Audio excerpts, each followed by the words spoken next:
Salut, j'espère que tu vas bien. Dans cette vidéo, je vais te parler de 10 règles minimalistes que tu vas directement pouvoir appliquer dans ton quotidien, même si tu n'y crois pas trop.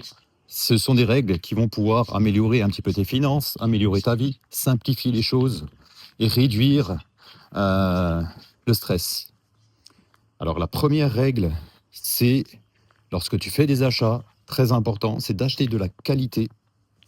Car si tu n'achètes pas de la qualité, tu risques de l'acheter deux fois. Donc ça ne sera pas efficace. Par exemple, admettons, un exemple très simple qui arrive régulièrement. Tu te rends dans un magasin de bricolage, tu dois faire des travaux chez toi. Et par exemple, tu dois acheter une perceuse. C'est un exemple. Moi, ça m'est déjà arrivé. Tu vas prendre une perceuse premier prix. Ou même, tu vas prendre des outils pour bricoler chez toi en sous-marque. Et tu vas rentrer chez toi, tu vas commencer à faire les travaux. Et là, les ennuis vont commencer. Ça va t'énerver parce que la perceuse ne va pas fonctionner de façon efficace. Les outils que tu vas utiliser, certains outils vont se tordre. Tu vas pas pouvoir travailler sereinement. Donc déjà, tu auras dépensé de l'argent, ça va t'énerver. Donc tu seras stressé, tu vas pas être bien. Et tu vas devoir retourner au magasin pour refaire une dépense. Donc des fois, tu vois, c'est important de mettre les sous, c'est important de dépenser un peu plus pour être serein. Donc déjà, tu vas gagner du temps parce que tu vas éviter les déplacements inutiles. Tu vas gagner de l'argent parce que tu n'auras pas besoin de racheter un autre produit. Et finalement, ça va te faire des économies sur le long terme, tu vois. Parce que ça va te durer très très longtemps. Donc c'est pour ça, c'est une règle quand même relativement importante lorsque tu fais des dépenses. Aussi, très important, deuxième règle. Lorsqu'on te propose quelque chose, un projet, lorsqu'on te propose par exemple une opportunité, par exemple, ça peut être un projet ou une opportunité dans ton travail, ou tout simplement, il y a un ami ou une connaissance, elle te dit ouais, écoute, on pourrait se faire un petit week-end à tel et tel endroit. Et toi, sur le coup, tu vois, tu t'oses pas dire non, en fait, tu dis oui. Et pendant plusieurs jours, finalement, tu vas regretter, tu vas culpabiliser, tu vas dire pourquoi j'ai accepté, ça me plaît pas plus que ça, en fait. Tu vas te prendre la tête et ça va te mettre du stress inutilement. Quand c'est pas un vrai oui, alors c'est un non. Tu vois, par exemple, sur une notation de 1 à 10, pour que j'accepte de faire quelque chose, eh bien, il faut qu'au minimum que ce soit 8 sur 10. Si c'est en dessous, je le fais pas, je dis non à la personne. Si maintenant, il y a une personne, elle me dit, écoute, viens, j'ai envie d'aller à un nouveau resto et ainsi de suite. Si je vois que finalement, ça me plaît pas plus que ça, ou je dois aller dans une manifestation, ou dans une expo, ou bien je dois faire un projet professionnel qui finalement ne m'intéresse pas, ou possibilité d'avoir une promotion qui finalement, ça va me procurer du stress, si c'est pas un vrai oui, eh bien à ce moment-là, je le fais pas, je dis non, tout simplement. Et ça va vraiment réduire ta charge mentale, tu vois. Tu seras beaucoup plus serein dans ta vie. Rien de pire que d'accepter des choses qui finalement te plaisent pas trop, ça t'ennuie plus qu'autre chose. Et pendant des jours, tu vas cogiter, tu vas ruminer, tu vas ressasser, c'est pourquoi tu as dit oui. Donc, ça, c'est une règle super, super importante. Ton intérieur, troisième règle. Avant de commencer à faire du rangement, avant de vouloir organiser les choses chez toi, commence par désencombrer, commence par faire le ménage, commence par jeter les choses inutiles. Parce que si tu commences à faire du rangement, à essayer de t'organiser chez toi, essayer d'améliorer les choses, et si tu ne désencombres pas et finalement tu as encore pas mal de bordel partout, eh bien tu vas le faire une fois et après tu ne vas plus jamais recommencer parce que ça t'aura dégoûté. Pourquoi? Parce que tu auras passé des heures et des heures à faire ça, tu vois.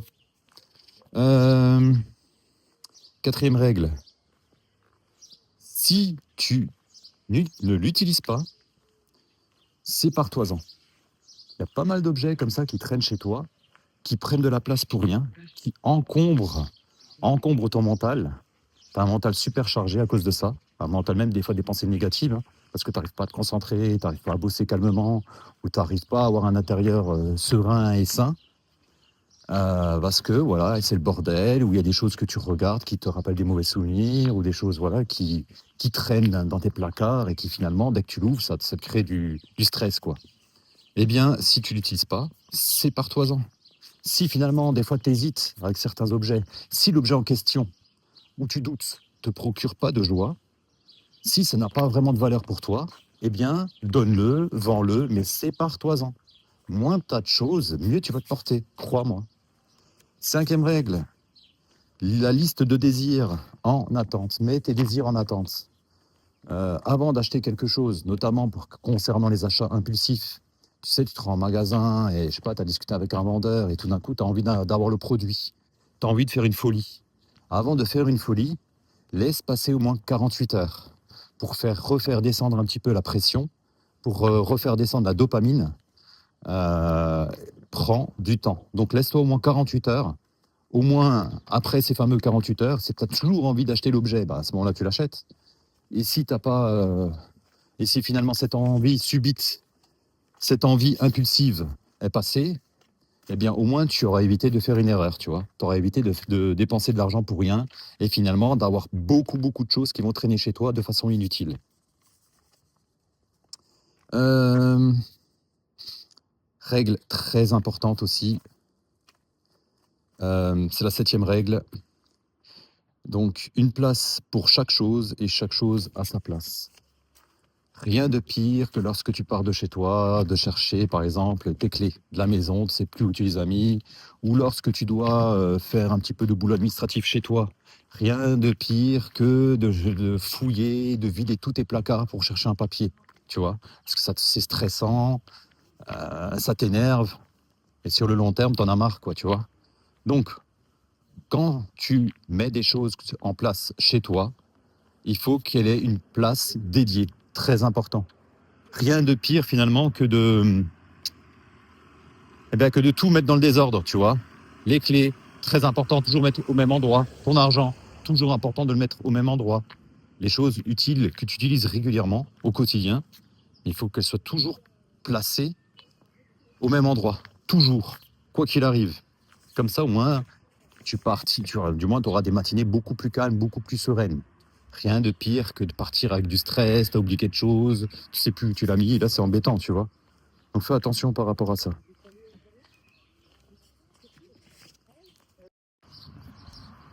Autre règle importante, elle également, lorsque tu fais un achat, évite d'acheter un problème. Alors un problème, je m'entends par là que renseigne-toi bien avant d'acheter ce fameux produit ou cet article. Parce que si des fois tu ne te renseignes pas, si tu achètes un problème, qu'est-ce qui va se passer? Ça va peut-être être compliqué d'utiliser ce fameux produit ou cet article. Peut-être tu vas acheter un robot ménager. Finalement, ce robot ménager, finalement, il va être hyper pénible à nettoyer. Ça va te créer des problèmes mentaux, tu vois. Pour faire simple, ça va être pénible à l'utiliser. Et plus ça va être pénible à l'utiliser, moins finalement, tu vas prendre de plaisir. Et si tu prends pas de plaisir, finalement, ton robot ménager, il va traîner dans tes placards, il va prendre de la place, tu auras dépensé de l'argent de façon inutile. Et c'est dommage. Pareil, hein, méfie-toi aussi si finalement tu achètes quelque chose et finalement ça va entraîner des coûts supplémentaires, notamment par rapport aux voitures. Des fois, tu penses faire une bonne affaire en dépensant moins et finalement, tu vas vite te rendre compte que sur le long terme, finalement, l'entretien de la bagnole, tu vas payer beaucoup plus. Ou alors, c'est une voiture finalement que tu as acheté peut-être d'occasion, tu as mal fait ton choix et finalement, tu vas avoir des travaux en plus dessus à faire, où il y a des choses qui vont te coûter et te revenir très cher. Donc, évite à tout prix d'acheter un problème. C'est pour ça, pour éviter d'acheter des problèmes, renseigne-toi bien avant. Au moins, tu auras un avis quand même assez tranché par rapport à ça, tu vois.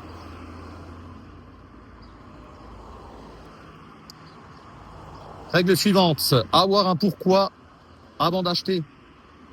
Donc ça, c'est quelque chose aussi qui va pouvoir te servir. Pourquoi est-ce que tu veux acheter cet objet? Pour quelle raison? Pour quel motif?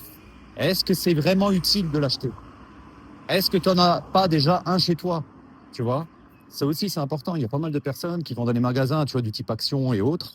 Et finalement, quand elles voient que c'est pas cher, elles disent ah tiens, ça c'est pas cher, tiens, c'est pas mal, hop, je l'achète.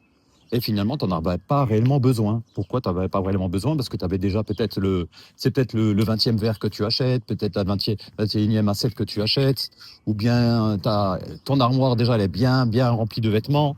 Tu as encore acheté une nouvelle robe, un nouveau pantalon, un nouveau polo.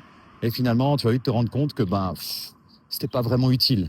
Donc demande-toi pourquoi est-ce que j'ai besoin de ça? Est-ce que ça m'a réellement utile? Et finalement, est-ce que si j'en ai déjà un chez moi, pourquoi j'utiliserais pas celui que j'ai déjà en ma possession, tu vois? Donc, ça, pour moi, c'est quelque chose qui peut solutionner pas mal de soucis, hein, surtout pour certaines personnes qui sont dépensières, quoi. Donc, pose-toi toujours pour quelle raison, pourquoi est-ce que j'ai besoin d'acheter tel ou tel objet. La règle suivante, c'est que achète un objet qui te procure de la joie, qui te procure des pensées positives, qui te procure du plaisir. Si finalement, des fois quand tu fais un achat un petit peu coup de cœur, un achat un petit peu impulsif, en ayant réfléchi au bout des 48 heures, par exemple, comme je te l'ai dit avant, si tu vas acheter cet objet ou ce produit, voilà, je sais pas moi, ça peut être un sac à main, est-ce que finalement ce sac à main ou ce produit, ce téléphone va te procurer du plaisir, va te procurer de la joie? Tu vois? Si c'est pas le cas, eh bien laisse tomber. C'est ce qu'on appelle un peu, tu vois, la règle de l'étincelle. Donc ça, c'est quelque chose d'intéressant. Si finalement, quand tu penses à tel et tel produit, finalement, tu éprouves du plaisir, tu éprouves de la joie, à ce moment-là, ça peut être un achat intéressant à faire. Et dernière règle, c'est un basique. Et si tu l'appliques pas, tu risques d'avoir des soucis. Et en étant minimaliste, c'est quelque chose que tout le monde devrait connaître. Si je peux pas me payer en totalité l'objet en question, alors je peux pas me le permettre. Ça, c'est une règle fondamentale. Parce que si tu commences à faire des crédits ou à demander de l'argent à ta famille, à demander de l'argent à d'autres personnes, eh bien, si tu commences à faire ça, tu risques vite d'avoir des soucis, tu vois. Donc, évite d'acheter des choses à crédit. Même une voiture, normalement, ça ne s'achète pas à crédit, une voiture. Je suis désolé. Si tu n'as pas l'argent en totalité, tu ne l'achètes pas. Le seul crédit, pour moi, qui est valable, c'est l'immobilier. Sinon, tout ce qui est hors immobilier, tu n'as pas besoin de faire de crédit. Ça n'a pas de valeur pour que tu fasses un crédit, d'accord? Enfin, moi, c'est ma règle à moi, hein. Après, tu fais ce que tu veux. Mais si tu peux pas te le permettre, si tu peux pas te l'acheter cash, à ce moment-là, tu laisses tomber. Tu fuis, tu penses à autre chose, ou tu économises. Et une fois que tu auras l'argent, à ce moment-là, tu repasseras et tu rachèteras ou tu achèteras l'objet en question. Voilà, donc j'ai fini pour cette vidéo. Donc n'hésite pas à t'abonner à la chaîne. Dis-moi ce que tu penses de finalement ces règles minimalistes. Si toi, elles te parlent, ces règles ou pas. Ou si tu utilises d'autres règles pour gérer un petit peu ta vie, pour solutionner un petit peu ton quotidien. Voilà, je te souhaite de passer une excellente journée. N'oublie pas le petit pouce bleu. Salut chez toi.